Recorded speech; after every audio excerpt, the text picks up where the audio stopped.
Kermode Uncut. I'm very aware that for a lot of the time this blog is basically me moaning and griping and grinding my own very personal axes, but every now and then it appears to strike a chord. That's happened recently with a blog I did about Zulu. I said that I'd been to see Zulu at a great big gala screening. It was the first time I'd seen it since I saw it with my dad back in the early 1970s. My dad had taken me to see it, and I was asking whether you had similar experiences of being taken to the pictures by your parents. Because loads of you do, and there have been some fabulous responses. I just wanted to read you some of them, because many of them are very, very moving. This is from Arch Stanton. I certainly remember my dad taking me to see Zulu in the 70s. I was captivated by the music and the heroism of the battle scenes. Sadly, my dad passed away almost a year ago today, so these early cinema-going experiences with him, much like the films themselves, will always bring to mind fond memories to be cherished. This from Heather Martin. Yes, my dad and mum took me to see Zulu. We all loved it and bought the soundtrack LP. Though my parents took me to the cinema a lot, it was the one that stood out from the rest. So many people have said that. And this from WSV.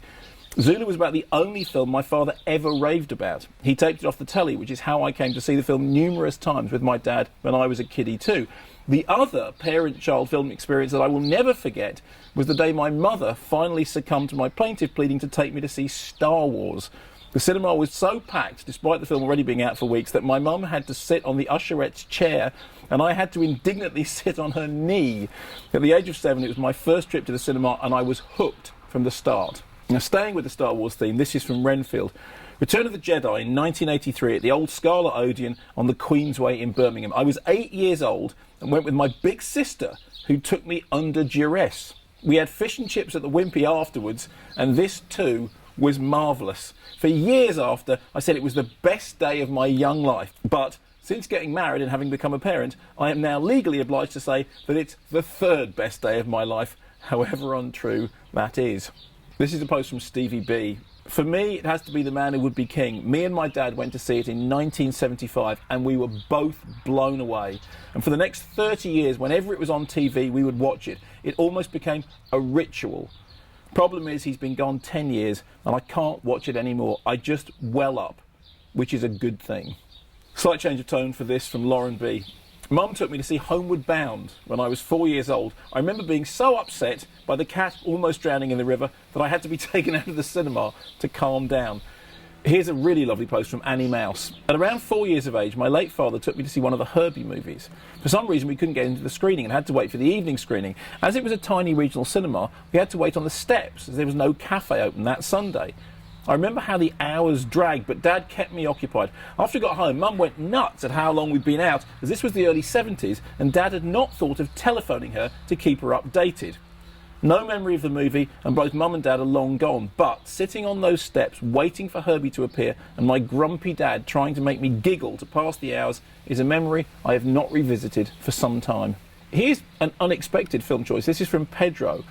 The film that sticks in my mind the most, because I was a young teenager and the film was so adult and as a result truly exotic, was The Way We Were, which incidentally I love. I was taken by my mum and I have no idea of the circumstance. I rarely went to the cinema with just one parent on my own. I had 4 brothers and sisters, but this sticks out. I remember the mood, the beauty, the optimism, the music and the eventual disappointment. I'm pretty sure my mum was emotionally moved greatly by the film, as I'm sure it reflected so much of her experience. These are the things that I assume boys and mums rarely share, which is why the memory is so vivid. Here are a few more that really chime with my own experience. This is from Srods. I remember being taken to see 2001 A Space Odyssey with my dad when it came out. Saw it on Cinerama, so did I. Wasn't it fantastic? And still have the 10-page programme booklet. I became, and still am, a huge proper sci-fi fan, and this was perhaps one of the defining moments, which I can understand entirely. And this from Richard. Damn busters. Waiting at the end of our drive, waited for Dad to come home so we could go to the pictures. I was RAF mad, and he fulfilled that wish to see my heroes in action. Now, I could carry on reading these all day. There are so many of them, and so many of them are really moving. I want to end with this one from Simon Dillon. When my original Zulu post went up, it went up just before Father's Day. Here's what Simon Dillon has to say. The one film that really sticks in my memory as a classic father-son bonding experience at the pictures remains The Goonies, which I saw in late 1985 in Oxford. Objectively speaking, the film itself is not that great. However, I cannot view the film without getting tears in my eyes these days, because it was perfect for a 10-year-old, and I was so pleased that my father took me to see it. Happy Father's Day, Pop. You are sorely missed.